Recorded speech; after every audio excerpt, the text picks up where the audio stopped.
Coba bayangkan, kamu tidak perlu lagi mencari informasi di ponsel atau komputer. Cukup dengan berpikir, data dan pengetahuan langsung muncul di benakmu.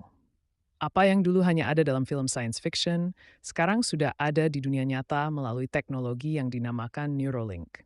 Tahun 2024 menjadi momen bersejarah. Sebuah perusahaan teknologi besar dari Amerika berhasil menyempurnakan teknologi antarmuka otak komputer yang memungkinkan otak manusia terhubung langsung dengan internet. Proyek ini pertama kali diumumkan pada tahun 2019 oleh seorang tokoh visioner teknologi ternama. Namun baru pada awal tahun ini, uji coba klinis skala besar dilaksanakan. Neuralink adalah implan otak seukuran koin yang ditanamkan di korteks otak bagian sensorik motorik. Implan ini dilengkapi ribuan elektroda mikroskopis yang dapat membaca dan mengirim sinyal listrik dari neuron ke otak manusia.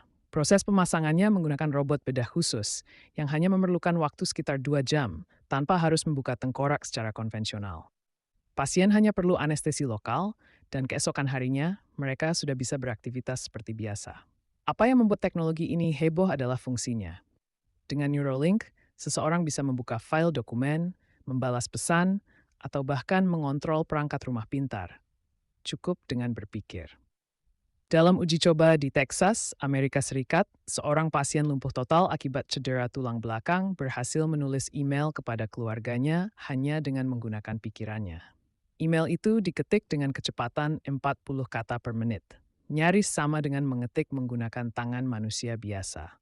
Namun itu belum seberapa. Fitur paling mencengangkan dari Neuralink adalah akses ke data internet. Pengguna cukup memikirkan satu pertanyaan dan jawaban langsung muncul seperti suara batin di dalam kepala mereka.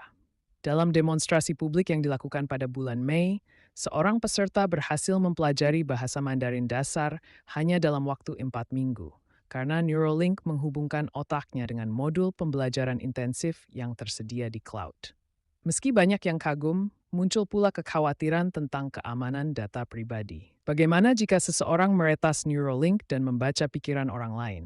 Perusahaan pengembang memastikan bahwa semua komunikasi antara chip dan server dilindungi oleh enkripsi tingkat militer, dan perangkat ini tidak memiliki akses permanen kecuali diaktifkan pengguna.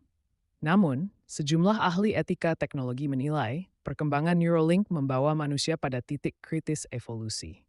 Atau justru ini langkah pertama menjadikan kendali atas pikiran kita sendiri?